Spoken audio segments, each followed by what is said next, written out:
अस्सलाम वालेकुम नाज़रीन, आज का सच के साथ मैं हूं नदीम हुसैन। दिखाई ये देता है कि पाकिस्तान में जो अपोजिशन है, जिसमें पीपल्स पार्टी को निकाल के पीडीएम जो मज़ामती बयानियों को लेके आगे चल रही थी, उस पर भी अब एक सूरत हाल ऐसी दरपेश है कि लगता ये है कि दफ़ाई अंदाज जो है वो इख्तियार कर लिया गया है। ज़ाहिर है अगर प्रेस कॉन्फ्रेंस होती भी है या कोई बात होती भी है तो वो बुनियादी तौर पर शहबाज शरीफ साहब के हवाले से, उन पर होने वाले मुकदमात के हवाले से, और दिखाई ये दे रहा है कि हालात जो हैं वो ज़ातियात के ग़ुलाम होकर रह गए हैं और जो आवाम की नब्ज़ पे हाथ होना चाहिए था वो हट गया है। क्या पीडीएम जो है वो मायूस हो चुकी है उस तवक्कुआत से और उस रद्द-ए-अमल से जो आवाम की जानिब से उन्हें मिला और जो वो उम्मीद और तवक्को कर रहे थे? ज़ाहिर है कि अब इलेक्शन को भी 2 साल का अरसा जो है वो रह गया है और दिखाई ये देता है कि अपोजिशन जो है वो अब उन 2 सालों के ऊपर नज़र रखे हुए है कि जिसके नतीजे में जब 2023 में इंतखाबात का वक्त आए तो वो पाकिस्तान तहरीक इंसाफ को जो है एक ठोस मुज़ाहिमत उसके सामने रख सकें। लेकिन क्या ये फ्रेमवर्क या ये पॉलिसी जो है उस हवाले से कामयाब होगी? और जो बात कही जा रही थी कि गवर्नेंस नहीं है, अवाम परेशान हैं और हालात और वाक़यात जो हैं उन्होंने मुल्क को दलदल के अंदर घुटनों घुटनों धकेल दिया है, लेकिन अगर देखा जाए तो हुकूमत चल भी रही है, काम भी कर रही है और अपोजिशन जो है वो दिफा पर चली गई है और हुकूमत जो है वो अब जारहाना अंदाज में खेलती हुई दिखाई दे रही है।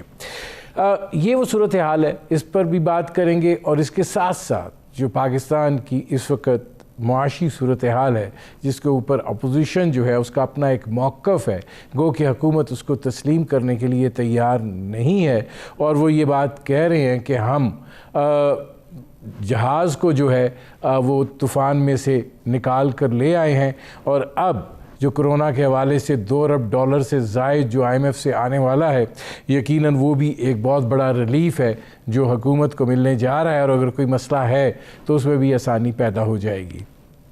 इसके साथ साथ अफ़गानिस्तान की सूरत हाल है, देखना ये है कि क्या वहाँ पर एक कसीरुल जहती हुकूमत जो है वो कायम हो पाएगी। पंजशेर के अंदर जो शुमाली मुज़ामती फ़ौज है वो तालिबान के ख़िलाफ़ जो है वो उठ करी हुई है। गो कि तालिबान ये बात कह रहे हैं कि मुज़ाकरात के ज़रिए मामलात को हल करने की कोशिश की जा रही है। क्या ये हल हो पाएंगे? और अगर शुमाली मुज़ामती इत्तेहाद जो है उसकी अगर पुश्त पनाही होती है तो क्या वो एक मुश्किल सूरत हाल होगी या तालिबान पहली दफ़ा जो है वो पंजशेर वादी पर भी कब्ज़ा करने में कामयाब हो जाएंगे और इसके नतीजे में फिर पूरे अफ़गानिस्तान पे उनका एक गलबा और क़ुव्वत होगी और क्या वो हिस्सा देने के लिए तैयार होंगे जहाँ पर बहुत सारी कसीरुल कौमी सूरत हाल जो है वो मौजूद है। ये वो चीज़ें हैं जिन पर करेंगे बात। मेरे आज के मेहमान एहसन इकबाल, सेक्रेटरी जनरल मुस्लिम लीग नवाज़।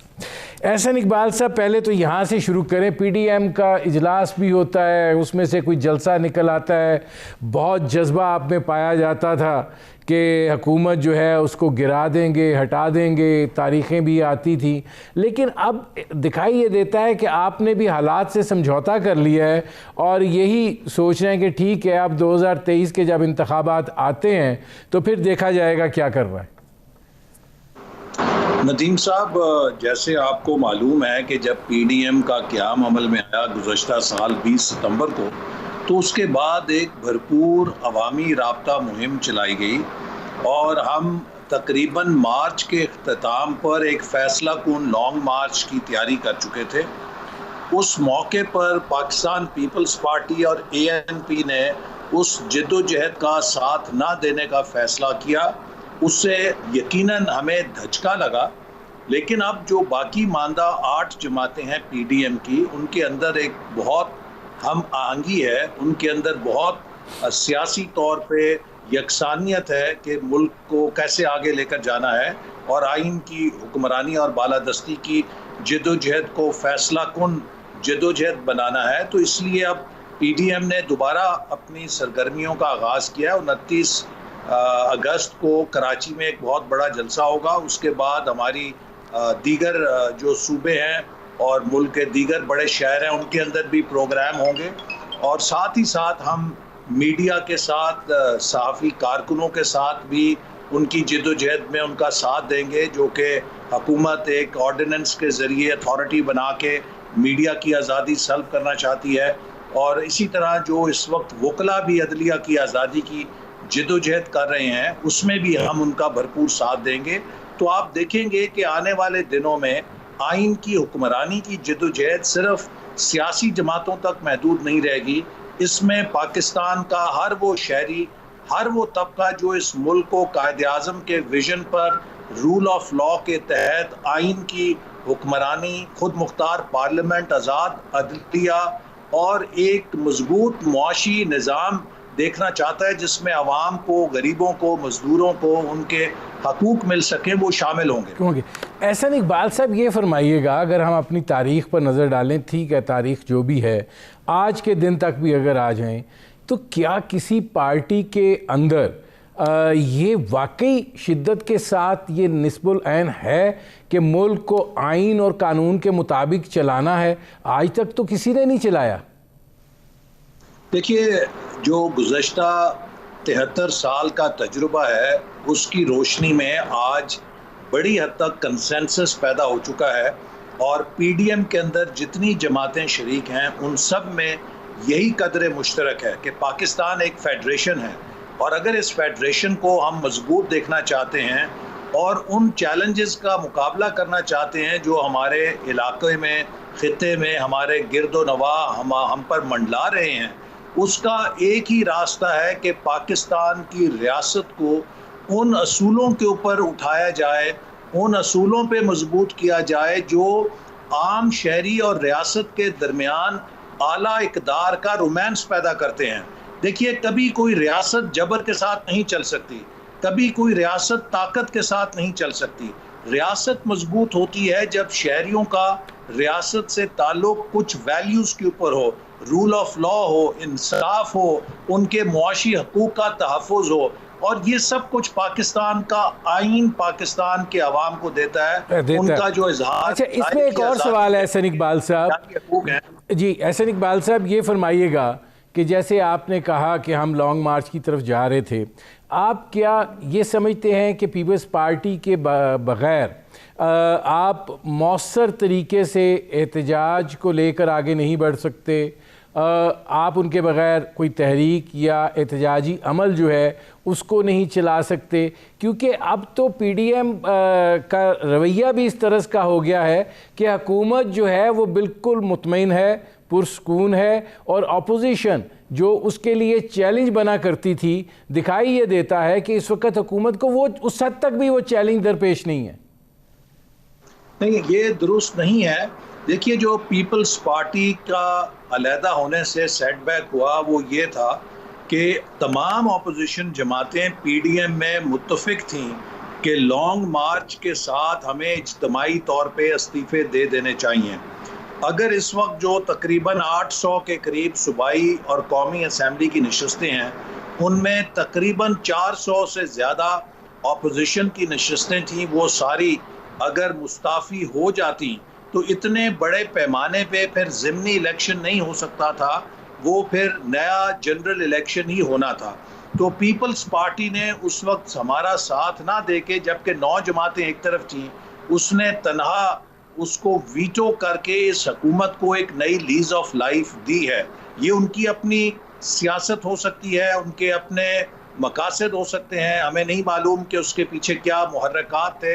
लेकिन अगर पीपल्स पार्टी उस वक्त अपोजिशन का साथ देती तो इस वक्त तक नए इंतखाबात हो चुके होते, एक नया निज़ाम आ चुका होता। हैविंग सेड दिस, अब पीपल्स पार्टी ने अपने रास्ता अलहदा कर लिया है, तो बाकी पीडीएम की जमातें अपने रास्ते पर चल रही हैं और हमें यकीन है कि इंशाअल्लाह ताला हम अपनी जद्दोजहद में कामयाब होंगे। और मैं समझता हूँ कि अब वैसे भी जो मुआशी हालात हैं, हुकूमत के लिए अमलन नामुमकिन हो जाएगा कि ये 2023 तक जा सके, चूँकि 2023 तक तो इन इक्तसादी पॉलिसियों के साथ एक बड़ी अफरा तफरी पैदा हो चुकी है। मैं एहसन इकबाल साहब, चूँकि मैंने उस पर अलग से बात करनी है, ये ज़रा फरमाइएगा। एक मिनट, नहीं, मैंने इस पे अलग से आना है, लेकिन जो मेरा सियासी ये इस वक्त मामला है वो जरा मैं आपसे ले लूं। बात तो यार जी मेरे भाई, बात तो खत्म करने देना। मैं कहना चाह रहा हूं कि गालिब इम्कान ये है कि 2022 में ये हुकूमत खुद कब्ल वक्त इंतखाबात कराएगी और अब हमें उसकी तैयारी के लिए भी सबको मिलकर जद्दोजहद करनी है। अच्छा, इसमें एहसन इकबाल साहब ये फरमाइएगा कि आप कहते हैं कि उन्होंने हमारा साथ नहीं दिया, वो कहते हैं हम इनका साथ देने के लिए तैयार हैं। पंजाब और वफाक में ये एक आइनी मामला भी होगा, जमहूरी अमल भी होगा कि अगर आप तहरीक अदम एतमाद ले आएँ तो उस पर क्यों आप मोतरज़ हैं? अगर इतना ही कम मार्जिन है तो ठीक है, अगर सारी पार्टियां आपका साथ देने के लिए तैयार हैं। देखिए, सेनेट के अंदर चेयरमैन के इंतखाब पे अपोजिशन के पास अक्सरियत थी, उसके अराकीन की अक्सरियत थी। क्या चेयरमैन अपोजिशन का मुंतखब हो सका? आपको मालूम है इससे पहले जब चेयरमैन सेनेट के खिलाफ अदम एतमाद की तहरीक लाई गई तो 64 अराकीन थे अपोजिशन के, लेकिन जब काले डिब्बे में से वोट निकले तो वो 50 या 52 बरामद हुए। तो मेरे भाई बात यह है कि नो कॉन्फिडेंस उस वक्त तक नहीं होता जब तक कि आप किसी खुफिया ताकत का सहारा ना लें, चूँकि हुकूमत और रियासत के पास वसाइल होते हैं और वो लोगों की खरीदो फरोख्त कर सकते हैं, वो असरअंदाज हो सकते हैं। आज तक पाकिस्तान में कोई ऐसी नो कॉन्फिडेंस मोशन कामयाब होने की मिसाल नज़र नहीं आती। तो इसलिए पीपल्स पार्टी के पास पंजाब में सिर्फ 6 MPs हैं और यहाँ पे 20 अराकीन का फ़र्क है। तो इसलिए जो पीपल्स पार्टी की पंजाब में नो कॉन्फिडेंस की तजवीज़ है, अभी तक उसमें कोई ऐसा काबिल अमल नुस्खा नज़र नहीं आता। वो एक नापायदार शाख के ऊपर घोंसला बनाने के मुतरादिफ है और अगर वो नो कॉन्फिडेंस डिफीट हो जाएगी तो उस्मान बुज़दार साहब को तो एक नई ऑक्सीजन मिल जाएगी, एक नई लाइफलाइन मिल जाएगी। तो लिहाजा इस सियासत में आप ऐसा कदम नहीं उठाते कि जिससे आपको पीछे नुकसान उठाना पड़े और आप अपने दुश्मन को मजीद मजबूत कर दें। ठीक है नाज़रीन, मुस्लिम लीग नवाज़ के सेक्रेटरी जनरल एहसन इकबाल से हमारी गुफ्तगू जारी है। वक्त हुआ एक मुख्तसर से कमर्शियल ब्रेक का, मिलते हैं इस वक्त के बाद।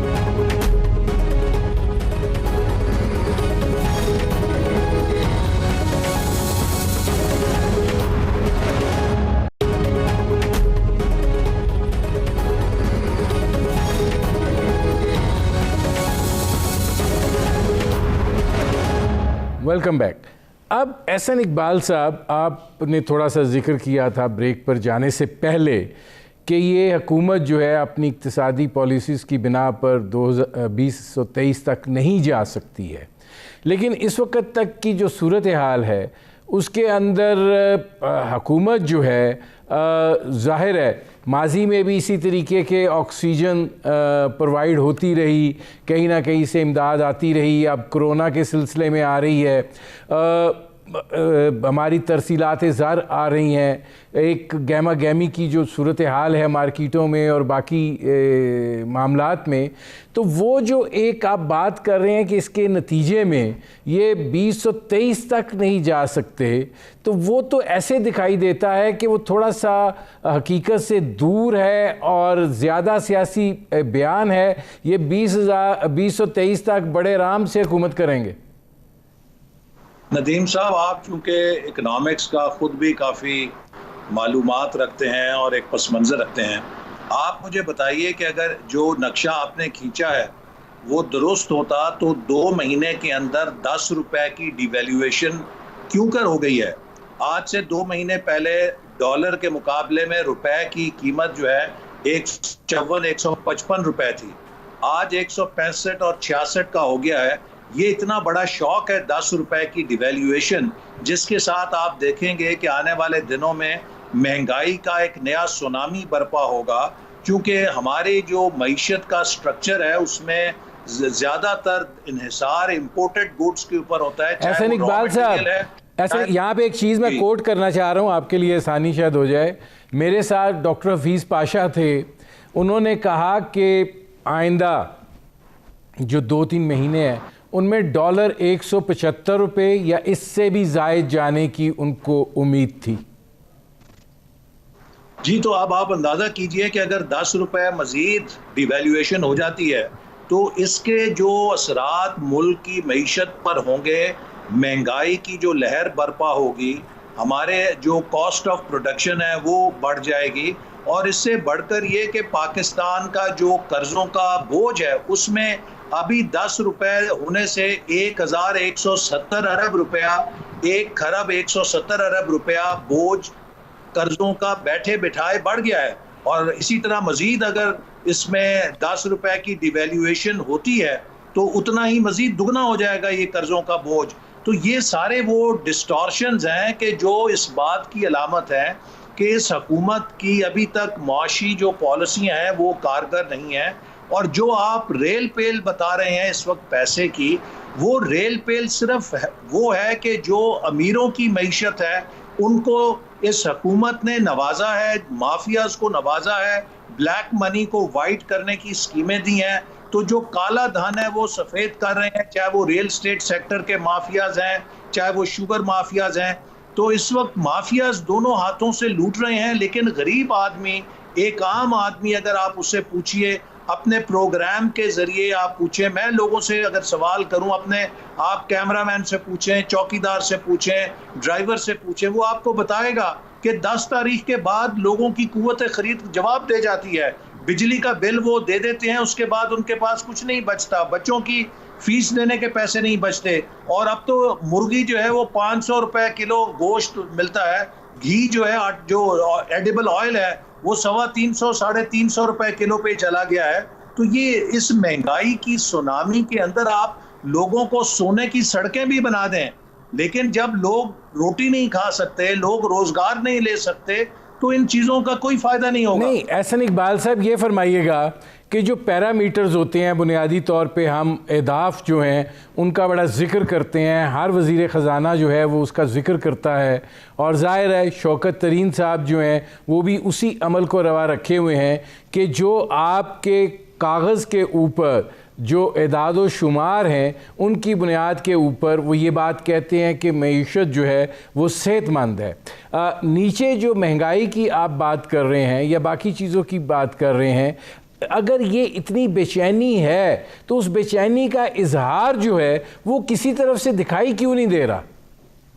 देखिए, आप पता नहीं क्यों नहीं मुशाहिदा फरमाते, पाकिस्तान में कब हुआ है कि कोई सिटिंग हुकूमत लगातार 10 ज़िमनी इलेक्शन हार जाए, और इसी मुल्क के अंदर अवाम ने प्रोटेस्ट वोट दिया है और इस हुकूमत के नुमाइंदों को खुद उनकी अपनी जीती हुई नशिस्तों पे हराया है। और इससे बड़ा लोगों का क्या प्रोटेस्ट वोट हो सकता है?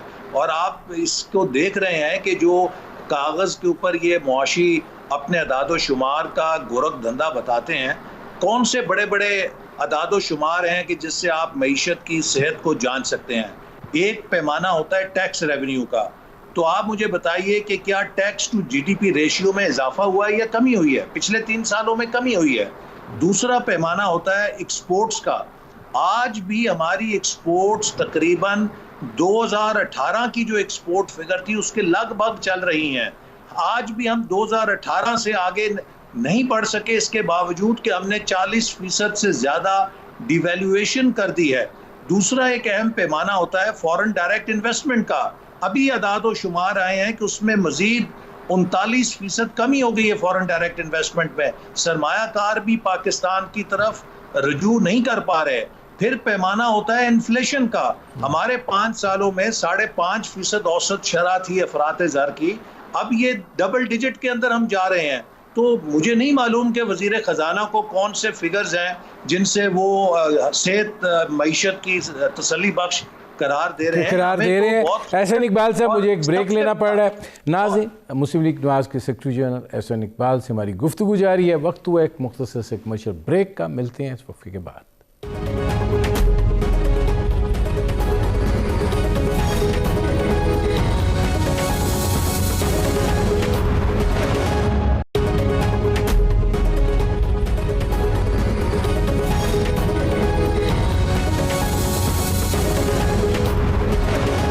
Welcome back. एहसन इकबाल साहब, अब ये फरमाइएगा कि पहले तो आपका क्या एनालिसिस है कि क्या अफ़गानिस्तान, आज भी दुनिया जो है वो इस शौक में है कि ये हुआ क्या है, लेकिन आपको क्या दिखाई देता है कि अफ़गानिस्तान के अंदर क़याम अमन और इत्तफ़ाक़ राय की हुकूमत जो है वो कायम हो पाएगी?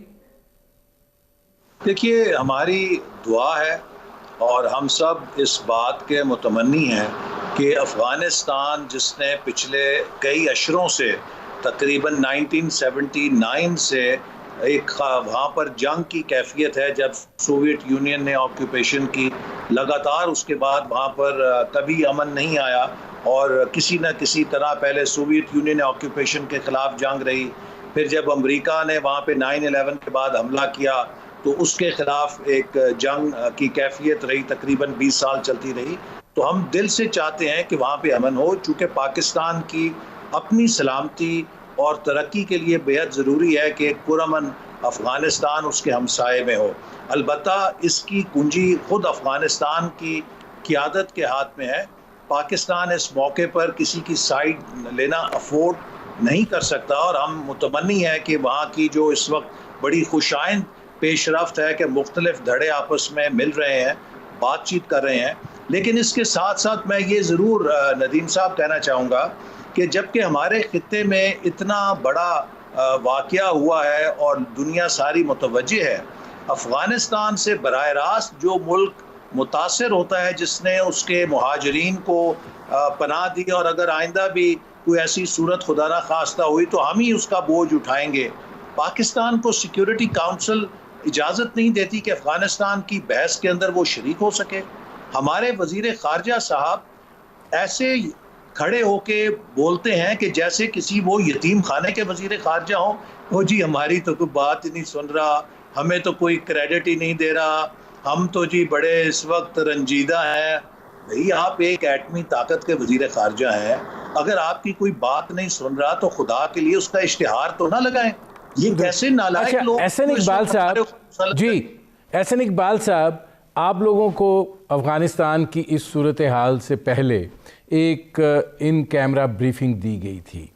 आप क्या ये नहीं समझते कि ये जो सारी सूरत हाल है, अगर हमने कोई पॉलिसी साजी करनी है तो पार्लियामेंट जो है वो एक मौसर प्लेटफॉर्म है, और कम से कम ये सारी सूरत हाल वहाँ पे डिबेट तो हो ताकि पता चल सके कि आगे की तरफ जो है वो अब कैसे बढ़ना है और क्या होना है। आपने बिल्कुल 100% दुरुस्त बात कही है और यही अपोजिशन मुतालबा कर रही है कि पाकिस्तान के मुस्तकबिल के हवाले से इतनी बड़ी तब्दीलियाँ आ रही हैं। खुदा के लिए कौम को एतमाद में लें, पार्लियामेंट को एतमाद में लें, अपोजिशन को एतमाद में लें कि आपकी पॉलिसी क्या है, हमारी रियासत की क्या पॉलिसी है, हमारी सफारती पॉलिसी क्या है, हमारी दाखिली सलामती की क्या पॉलिसी है। देखिए, ये जो तब्दीलियाँ रूनुमा हो रही हैं, मैं बहसियत एक साबिक वज़ीर दाखिला के आपको ये बहुत एतमाद से एक बात कह सकता हूँ कि पाकिस्तान के लिए मेजर इंटरनल सिक्योरिटी चैलेंजेस हैं, और पाकिस्तान की जो इंटरनल सिक्योरिटी पॉलिसी है वो पिछले 3 साल से सर्द खाने में पड़ी है। हमने उसके ऊपर कोई तवज्जो नहीं की। इस हुकूमत ने जितने सिक्योरिटी के इदारे हैं उनको बजाय countering terrorism, countering violent extremism, उसकी बजाय अपोजिशन के पीछे लगाया हुआ है। अपोजिशन के खिलाफ झूठे मुकदमे बनाओ, इनको हरासा करो, और आप देख रहे हैं कि मुल्क के अंदर फिर दहशतगर्दी सिर उठा रही है। चीन के हमारे दोस्त मुल्क के खिलाफ ऊपर तले नीचे 3-4 वाक़यात हो गए हैं। कराची में काउंसलेट पर हमला हुआ, कोयटा में चीनी सफ़ीर के ऊपर साजिश हमले की कोशिश की गई, दासू में हमला हो गया, गवादर में हमला हो गया। देखिए नदीम साहब, मैं अल्लाह का बड़ा शुक्र अदा करता हूँ, हमारे 5 साल में 60 से 70 हज़ार चीनी पाकिस्तान में सीपैक के मुख्तलिफ मनसूबों पर काम कर रहे थे, और ये वो वक्त था कि जब हम दहशतगर्दी के खिलाफ जंग भी लड़ रहे थे। लेकिन अल्हम्दुलिल्लाह एक भी कोई वाकया किसी चीनी कारकुन। एहसन इकबाल साहब, मेरे पास चूँकि आखिरी 1-1.5 मिनट है जी, आखिरी 1-1.5 मिनट है, ये फरमाएं कि अब जाहिर है कि जो अमर सोले साहब हैं वो चूँकि वहाँ हैं शुमाली अफ़गानिस्तान में, और वहाँ पे पांचशेर वैली पे अब लड़ाई जो है वो शुरू हो चुकी हुई है। आपको क्या दिखाई देता है कि भारत की पुष्पनाई वहाँ पे होगी और ये मुज़ाहमती अमल जो है इसको तक़वियत देने की कोशिश की जाएगी और मामला जो है उसको मज़ीद ख़राबी की तरफ ले जाने का किया जाएगा? दूसरी तरफ तालिबान अमेरिका से कह रहे हैं कि 31 अगस्त तक अपना इनख़ला मुकम्मल करें, अगर आप नहीं करते हैं तो फिर ये कब्ज़े की तोसी समझी जाएगी और इसका नतीजा ठीक नहीं होगा। तो ये हालात किस तरफ आपको जाते हुए दिखाई दे रहे हैं?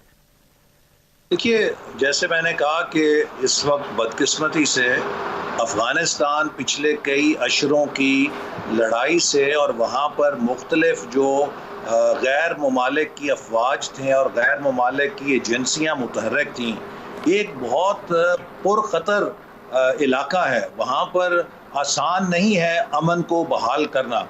इसलिए ज़रूरी है कि हम भी इंटरनेशनल कम्युनिटी के साथ मिलकर फैसिलिटेट करें जिस हद तक हो सके कि अफ़गानिस्तान में कोई नया कॉन्फ्लिक्ट ना शुरू हो और वहाँ पर एक इंक्लूसिव हुकूमत कायम हो जाए जिससे अमन और इस्तेकाम हो।